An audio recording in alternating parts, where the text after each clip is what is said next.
बरी आहे. मंचावर उपस्थित Maharashtra chamber of commerce and इंडस्ट्रीजचे मांडावे सर, करुणाकर शेट्टी आणि माझे सगळे मित्र, अनेक वर्षाचे सहकारी, समोर उपस्थित श्रोतेवर्ग, माझा उल्लेख आत्ता परिचय ज्येष्ठ अर्थतज्ञ म्हणून करून दिला. मला असं लक्षात की माझी दाढी जशी पांढरी होत गेली तसं तसं माझा ज्येष्ठ अर्थतज्ञ म्हणून उल्लेख करण्याचं प्रमाण वाढत गेलं. त्याच्या पलीकडे काय फार काही नसावं असं मला वाटतं. आत्ता मांडगावे सरांनी आणि करुणाकर शेट्टींनी आपल्याला खूप महत्त्वाचं मार्गदर्शन केलं. Maharashtra chamber of commerce and industries हे मांडगावे सरांच्या नेतृत्वाखाली जे नवीन पावलं उचलत आहेत ती खरोखर स्वागतार्ह आहेत. आणि म्हणून मी सुरुवातीलाच त्यांचं आणि त्यांच्या चमूचं मनापासून अभिनंदन करतो आणि हे त्यांचं उत्तम काम असंच पुढे चालू राहावं याला मी उत्तरोत्तर शुभेच्छा देतो. मला वाटतं मांडगावे सरांनी जे सुरुवातीला सांगितलं की रोजगार, नोकरीपेक्षा आता रोजगार महत्त्वाचा, नोकरीपेक्षा एंटरप्रेन्योर होणं महत्त्वाचं, हे लक्षात घ्यायला पाहिजे की आता एआयचं जग, या एआयच्या जगामध्ये खूपशी कामं जी मराठी माणसं करत असत, अकाउंटिंगची कामं. आता उदाहरणार्थ परवा मी एक इंडी जर्नल म्हणून एक व्हिडिओ चॅनल आहे, तिथे माझी मुलाखत होती लॉ कॉलेज रोडवर पुण्यात. आणि ती मुलाखत झाल्यानंतर मी टॅक्सी वाट बघत होतो. ओला उबर मी केली. थोड्या वेळाने टॅक्सी समोर उभी राहिली, माझ्या पलीकडच्या रस्त्याच्या पलीकडे 20 फुटावर टॅक्सी उभी राहिली. मी टॅक्सीवरला हातवारे करतो, बाबा इकडे इकडे, त्याचं काय लागतं असंच बसू नये फक्त. मी स्वतः त्या टॅक्सीमध्ये गेलो. साधारण एक 55-56 वर्षाचा एक माणूस त्या टॅक्सीमध्ये चालवत होता. त्याला म्हणलं, तुम्ही कधी बसता टॅक्सी चालवता? तो म्हणजे 15 दिवस आहे. 15 दिवसापूर्वी तो टॅक्सी चालवत नव्हता आणि म्हणून त्याला तो अनुभव नव्हता की ज्यांनी आपली टॅक्सी बुक केली तो पलीकडे असेल, बघा तो सरळ असेल. 15 दिवसापूर्वी काय करत होता? तो म्हणलं मी मेडिकल ट्रान्स्क्रिप्शनचं काम करतो घरी, आणि म्हणलं माझं दिवसाचं 1000 रुपये उत्पन्न होतं. मग आता मग पुढे काय झालं? तो म्हटलं सर एआयमुळे ही सगळी कामं आता आपोआप होतात, माझ्याकडे कामच येणं बंद झालं आणि मग या माझ्या वयात मला नोकरी कोण देणार? हा माझ्या पुढे प्रश्न आला. मी 55-56 वर्षाचा आहे, मला कोण नोकरी देणार दुसरी? मग म्हणलं मी मित्राची टॅक्सी घेतली आणि मित्राची टॅक्सी चालवतो. मला टॅक्सी चालवण्याचा फार अनुभव नाही आहे, पण आता हे नवीन काम बघूया. मला ही जी शिफ्ट आहे ही आपल्याला सगळीकडे दिसते. एआयमुळे जे रुटीन जॉब्स आहेत, जे प्रामुख्याने आपला मराठी मध्यम वर्ग करत होता, ही कामं आता हळूहळू रिडंडंट होतात. आणि म्हणून एक वास्तव आपल्या समोर आता राहणार आहे की आपण सगळेच एआयमुळे गिग वर्कर्स होणार. मी आता गिग वर्कर आहे. मी विद्यापीठात 30 वर्ष नोकरी केल्यानंतर आता कन्सल्टन्सी करतो. माझी कन्सल्टन्सी सगळे इंटरनेटवर चालते. मला कुठल्याही तऱ्हेचा परमनंट कॉन्ट्रॅक्ट नाही. मला स्पेसिफिक काम येते, मी स्पेसिफिक काम करतो, मला त्याचे पैसे मिळतात. हे आपल्या रोजगाराचं पुढे भविष्य. त्यामुळे सगळ्यांनाच स्वतःच्या पायावर उभं राहणं, भले निरनिराळ्या तऱ्हेचे गिग वर्कर्स एकत्र येतील, एखाद्या प्रोजेक्टवर एकत्र त्या काळापुरतं काम करतील, पुन्हा परत एकटे जातील. त्यामुळे एकूणच रोजगार, कार्यालय, ऑफिसर, तिथे जाणे, तिथे परमनंट नोकरी, हे स्वरूप आता गेलेलं आहे. आणि त्यामुळे मध्यम वर्ग आपला आता बदलणार आहे. आपल्या सगळ्यांपुढची आव्हानं खूप वेगळी होणार. पण मग त्याविषयी बोलायचं नाही.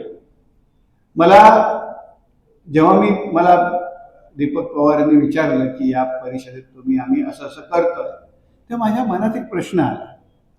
म्हटलं मराठी अभ्यास केंद्र जे आहे हे मराठीची सांस्कृतिक चळवळ चालवणारं केंद्र. मराठीची सांस्कृतिक चळवळ, त्या संस्कृतीचं राजकीयकरण त्यांनी यशस्वीपणे केलेलं आहे. मग मराठी अभ्यास केंद्र जो रोजगार मेळावा आयोजित करतो आणि इतर कुठल्याही संस्थेने जर रोजगार मेळावा आयोजित केला तर दोन्हीमध्ये मूल्यात्मक फरक काय आहे याचा मी विचार करू लागलो. आणि मग मला लक्षात आलं की महाराष्ट्राचा रोजगार आणि मराठीचं राजकारण आणि मराठीचं भवितव्य, मराठी या भाषेचं भवितव्य, भाषिक आणि सांस्कृतिक राजकारण आणि महाराष्ट्राचं अर्थकारण आणि रोजगार यांची एकत्र सांगड घालणं महत्वाचं. कारण हे लक्षात घ्यायला पाहिजे की आर्थिक ताकदीतनं सांस्कृतिक ताकद येते हे खरं आहे, पण सांस्कृतिक ताकदीतून सुद्धा आर्थिक ताकद आहे. सांस्कृतिक ताकद जर नसेल आपल्याला तर आर्थिक ताकद आपली राहत नाही. त्यामुळे या दोन्ही गोष्टी एकत्र व्हायला, सांस्कृतिक ताकद एकीकडे, आपलं सांस्कृतिक राजकारण एकीकडे, भाषेचं सक्षमीकरण एकीकडे, आणि त्याचबरोबर अर्थव्यवस्थेतला आपला सहभाग एकीकडे. दोन्ही गोष्टी आपण एकत्र जर केल्या नाहीत ना तर मराठी माणसाचं भवितव्य म्हणून पुढे घडणार असं मला वाटत होतं. आणि मग आपल्या पुढे आजची आव्हानं काय आहे? कारण 3-4 दिवसापूर्वी मी वाईच्या घाटावर उभा होतो आणि मराठी विषय बोलताना मराठी कारण म्हणजे नक्की काय अभिप्रेत हेही तुम्हाला सांगतो. आपण सध्या रोजगाराविषयी बोलतोय, नोकऱ्यांविषयी बोलतोय, व्यवसायाविषयी बोलतोय, पण नोकरी व्यवसाय आपल्याला जो अभिप्रेत आहे तो तरी मला वाटतं एक कनिष्ठ मध्यमवर्गीय या वर्गातल्या शिकलेल्या सुशिक्षित मुला मुलींचा प्रश्न आपण त्याच्याकडे बघतो. पण मला वाटतं महाराष्ट्राचा मराठी माणसाचा रोजगार उपजीविका बघायचा असेल तर याची व्याप्ती आपल्याला वाढवली पाहिजे. आज महाराष्ट्रामध्ये 45 आदिवासी समाज आहेत, भटके आहेत, स्त्रिया आहेत, छोटे शेतकरी आहेत, हे सगळे जे लोक आहेत महाराष्ट्रामध्ये पूर्वापार येऊन स्थायिक झालेले समाज आहेत. या सगळ्या समूहांच्या एकूण आपल्याला अर्थकारणाकडे आणि अर्थव्यवस्था सहभागाकडे थोडंसं काळजीपूर्वक बघायला पाहिजे, नाहीतर मग हे सगळे विषय सुटून जातात. म्हणजे उदाहरण देतो, मी 2-3 दिवसापूर्वी वाईमध्ये दुपारी नदी किनारी घाटावर गेलो होतो. आमच्या नदीचा गाळ उपसला, गाळ उपसायचं काम कृष्णा नदीचं चालू आणि तो उपसलेला गाळ असं नदी किनाऱ्यावर सगळ्या एक ड्रेजरने टाकला होता आणि किनाऱ्यावर बायकांची आणि लहान मुलांची झुंबड उडत होती.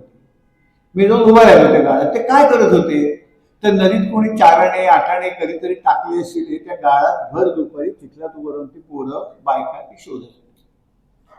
ही कोण माणसं होती? या बायका कुठल्या होत्या? आमच्या वाईच्या नदी किनारी आदिवासी राहतात, तातकरी आदिवासी राहतात, गोसावी समाजातले लोक राहतात, बेलदार राहतात, फासेपारधी राहतात. त्या समाजातले लोक हे जाती व्यवस्थेच्या आपल्या समाजाच्या उतरणीच्या सगळ्यात तळाशी असलेले लोक. त्यामुळे त्यांच्या श्रमाचं मूल्य कमी. त्याचबरोबर त्या स्त्रिया होत्या, ही दुसरी उतरंडी. त्या दुसऱ्या उतरंडीच्या तळाशी असलेली ही दुसरी. तिसरी उतरंड मुलं. आपल्या समाजामध्ये कमवायच्या वयातले पुरुष सगळ्यात वरती, मुलं आणि म्हातारे सगळ्यात खाली. तर हे जे सगळं हा जो व्यवसाय करत होते, नाणी शोधायचा चिखलामध्ये उन्हामध्ये, हे सगळ्या उतरंडीच्या तळाशी असलेले, तिन्ही उतरंडींच्या तळाशी असलेले लोक, याला इंटरसेक्शनॅलिटी म्हणतात आर्थिक सामाजिक शास्त्रांमध्ये. म्हणजे एक उतरंड असते, दुसरी उतरंड असते, तिसरी उतरंड असते, तर तिन्ही उतरंडी एकमेकांना छेद देतात. काही लोक तिन्ही उतरंडींच्या छेदाच्या सर्वात वरच्या टप्प्यावर असतात, काही लोक या तिन्ही उतरंडींच्या छेदाच्या सर्वात तळाशी असतात.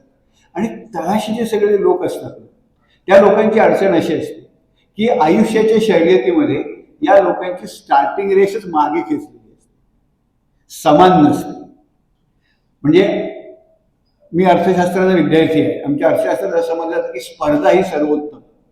लोकांना, उद्योगधंद्यांना आपापसात स्पर्धा करावी आणि त्या स्पर्धेतनं जो टिकेल तो सर्वात चांगला. पण या स्पर्धेमध्ये सर्वांची स्टार्टिंग लाईन एकच असणं आवश्यक आहे. म्हणजे स्पर्धा आहे, रेस आहे, त्या रेसमध्ये आपण एक रेष ओढलेली आहे, त्या रेषेवर सगळे स्पर्धक उभे आहेत, टाळी वाजते, सगळे स्पर्धक धावतात, त्यातला सर्वोत्तम जो असतो तो पुढे येतो, जिंकतो. आणि मग जिंकण्याचं बक्षीस मिळालेल्या लालसेने व बाकीचे लोक पण प्रॅक्टिस करतात, अधिक चांगले धावपटू वगैरे सगळ्यात. ही जी आपल्या पुढे मॉडेल आहे.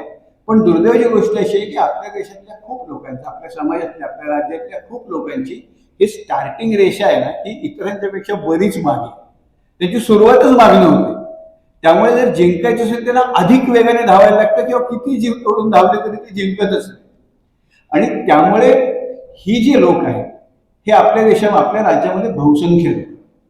त्यामुळे आपल्याला जेव्हा मराठी कारणाचा विचार करायचा असतो, मराठी माणसाचा विचार करायचा असतो, मराठी माणसाच्या रोजगाराचा विचार करायचा असतो, तेव्हा आपल्याला प्रामुख्याने या मागे राहून गेलेल्या लोकांचा विचार करण्याची आत्यंतिक गरज आहे. या लोकांना संधीच कमी मिळाली. आणि म्हणून मला असं सारखं वाटतं की समतेची लढाई जी आहे हीच रोजगाराची सुद्धा लढाई आहे, ही आर्थिक सक्षमीकरणाची सुद्धा लढाई आहे. कारण समतेशिवाय स्पर्धेतला माणूस टिकूच शकत. आणि म्हणून आपण जेव्हा महाराष्ट्र राजकारण करतो तिथे मराठी शाळांचं म्हणतो.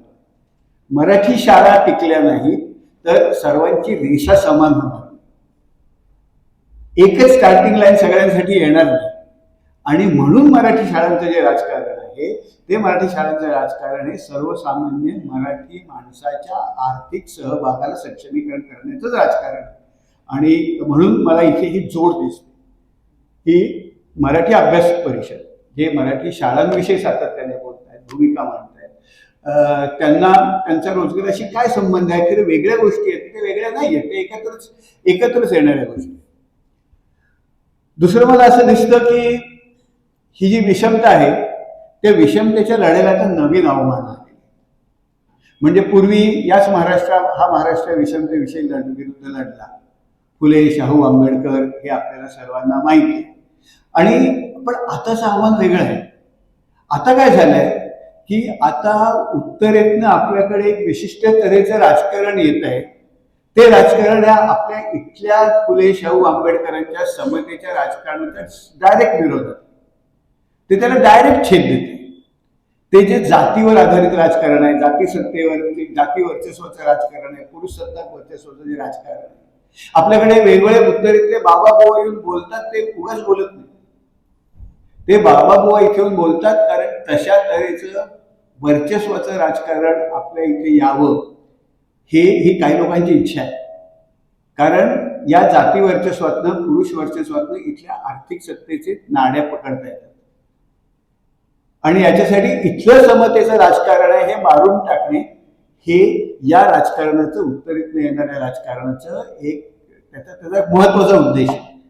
आणि म्हणून त्या तऱ्हेच्या राजकारणाला विरोध करणे हा सुद्धा आपल्या महाराष्ट्राच्या अर्थसत्तेचा, मराठी माणसाच्या अर्थकारणाचा एक खूप महत्वाचा भाग आहे. आणि म्हणून मला वाटतं की मराठी अभ्यास केंद्र जी राजकीय भूमिका घेते, जी सांस्कृतिक भूमिका घेते, हे म्हणते की हे आम्हाला नको, आम्ही वेगळे आहोत. महाराष्ट्राचं एक सत्व आहे. महाराष्ट्र हा पुरोगामी लोकांचं राज्य आहे. महाराष्ट्र हे समतावादी, स्वातंत्र्यप्रिय लोकांचं राज्य आहे. ही अशी राज्य असल्यामुळे, अशी माणसं आपण असल्यामुळे, आपल्यात हे सत्व असल्यामुळे औरंगजेबाला इथे 20-25 वर्ष या राज्य जिंकून घेता आलं नाही. कारण मराठी माणसं पुरोगामी आहेत, समताप्रिय आहेत, स्वातंत्र्यप्रिय आहेत, त्यांच्यात एक ऊर्जा आहे. आणि ही ऊर्जा संपली तर मग महाराष्ट्र संपतो, महाराष्ट्राचं सत्व संपतं. आणि हे सत्व संपवण्याचं जे राजकारण आहे हे आपण हाणून पाडलं पाहिजे. आता आपण जेव्हा तळागाळाच्या लोकांविषयी विचार करतो, मला वाटतं म्हणून मला असं सारखं वाटतं की विकासाची सुरुवात, कारण काही लोकांची रेष जर मागे असेल तर विकासाचं पहिलं काम काय, सर्वांची रेष समान राखणे, मागच्यांना पुढे आणणे आणि एका समान रेषेत उभे करणे हेच विकासाचं तत्व असू शकतं. म्हणून आपल्या राज्यातला विकासाची जी दिशा आहे ही दिशा पहिल्यापासून, याचं प्राथमिक काम काय आहे तर जे मागे आहेत त्यांना पुढे आणणे, सर्वांना संधीची समानता दे. आउटकमची समानता नाही, सगळ्यांना एका आपण रेषेत उभं केलं, एकच जण जिंकणार, दुसरा एक, दोन तिसरा एक, सगळेच पहिले येणं शक्य नाही. पण किमान सुरुवात तर सगळ्यांची सारखी होऊ द्या.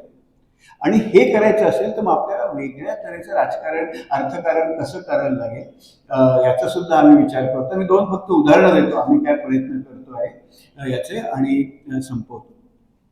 आपल्याला सगळ्यांना गडचिरोली हा जिल्हा माहीत असेल. सगळ्यांना वाटतं फार दुर्गम जिल्हा आहे, इथे प्रचंड नक्षलवादी आहेत आणि मागासलेला जिल्हा आहे आणि ते आदिवासी बहुल भाग आहे आणि तो मागासलेला आहे. यात फक्त काही गोष्टी खऱ्या. गडचिरोलीमध्ये मी खूप काम करतो.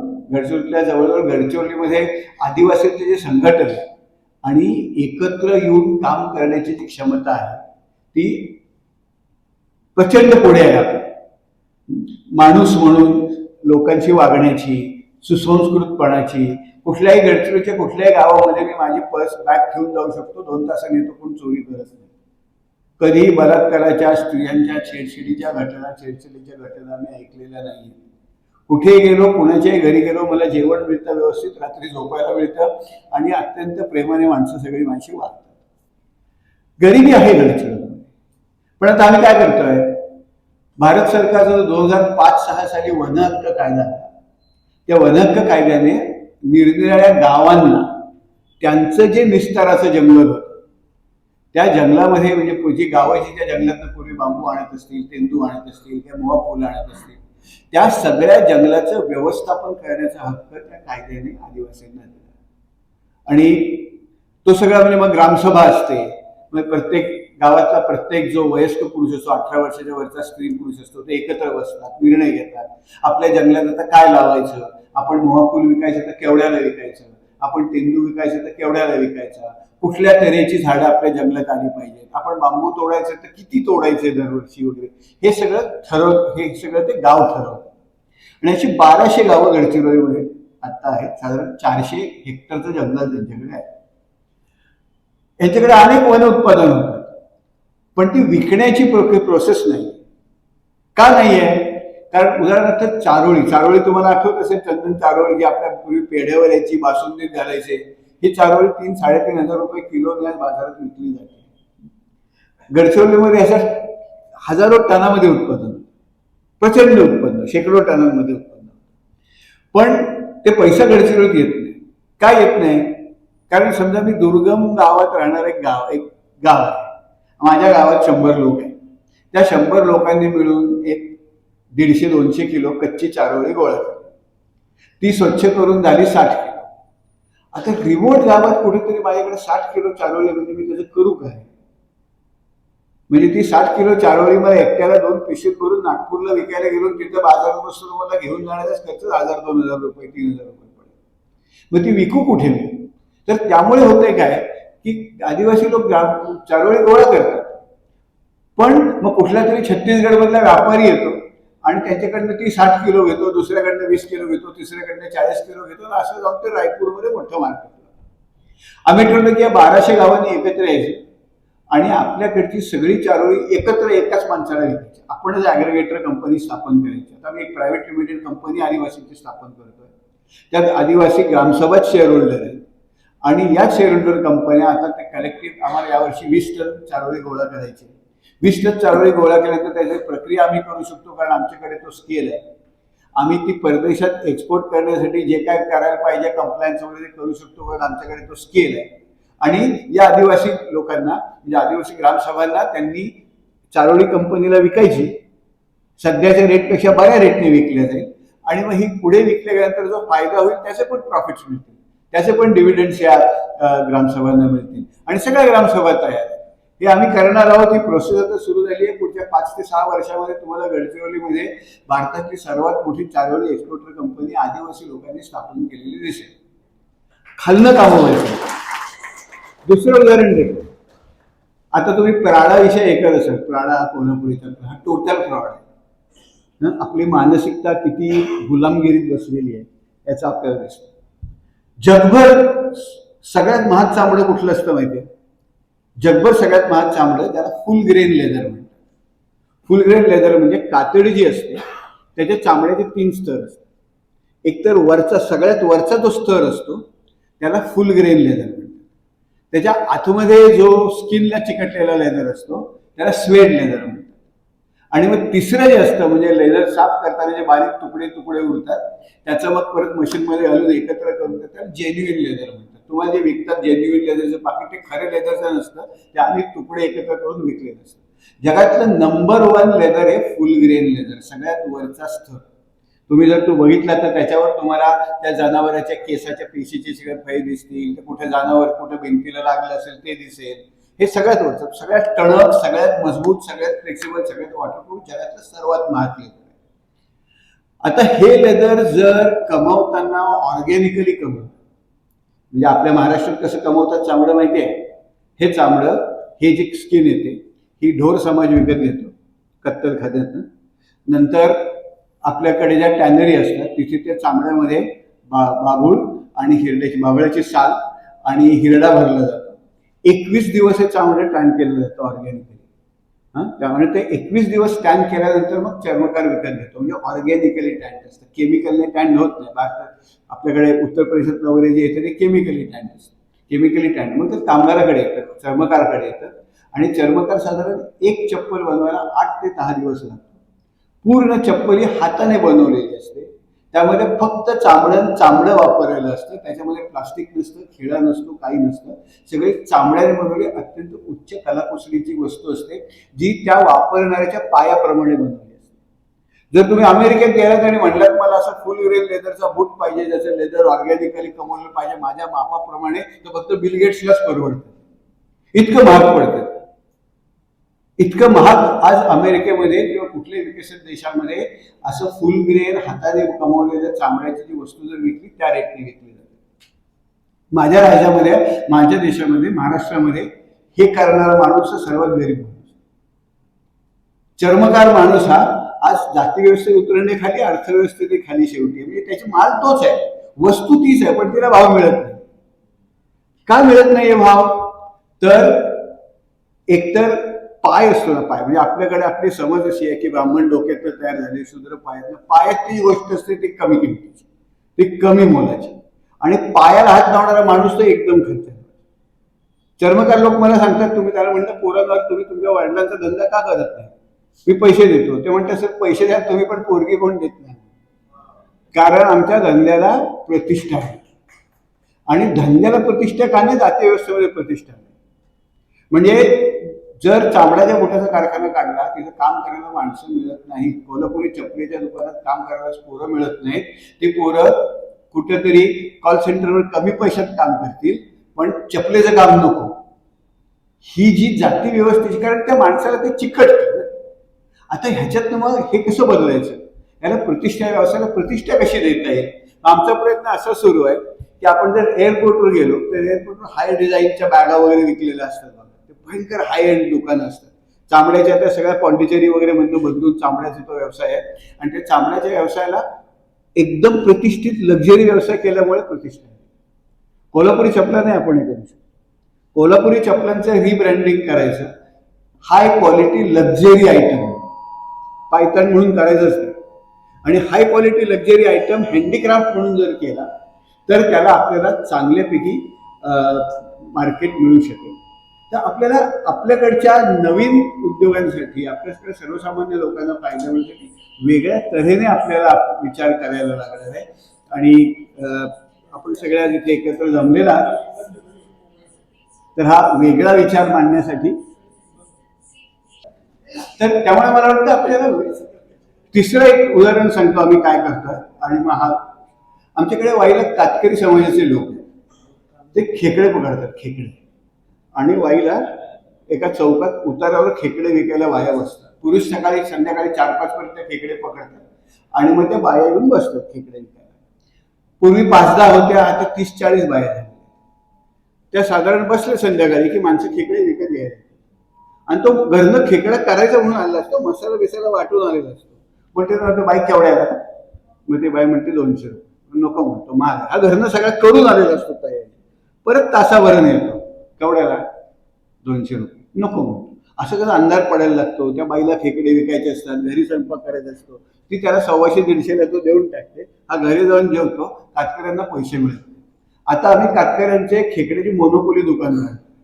4 गावच्या कातकऱ्यांनी आमचं माहिती एकच दुकान असणार. त्या दुकानामध्ये सगळे मिळून खेकडे आणायचे, खेकडे पकडले की तिथे घालायचे, जो काय मार्केट रेट आम्ही ठरवले तिथले ते पैसे मिळते, घरी जायचं. आणि मग हा जो फिरत येतो ना माणूस, 150 रुपये केवढ्याला करतो, त्याला तो म्हणला की 200च्या खाली कर, घरी पाठवणार. तुला घ्यायचे खेकडे घरी मसाला करून आता 200 रुपयालाच दे, नाही तर घेऊ नको. ही जर आमची मोनोपोली सुरू झाली तर मग त्या कातकऱ्याच्या वेळच्या वेळी पैसे मिळतील, बाया घरी जातील, पोरांना व्यवस्थित जेवायला घालतील, पोरं इकडे तिकडे संध्याकाळी फिरतात, त्यांचा अभ्यास घेतील, आणि 4 पैसे पण गाठीला जातील. अशा तऱ्हेचे आपल्याला वेगळ्या तऱ्हेने विचार करून महाराष्ट्र खालनं वर बांधायला, आणि खालनं वर महाराष्ट्र बांधण्याचं मला वाटतं जे राजकारण आहे ते मराठीकरणाचं राजकारण, आणि हे आपण सगळे करतो आहोत. आणि मला सुद्धा, मी स्वतःला त्यातला सक्रिय कार्यकर्ता समजतो. पवार सर समजत असले तरी आपण सगळे एकत्र आहोत, समविचारी आहोत. मला पुढे बोलायची संधी दिली त्याबद्दल आभार.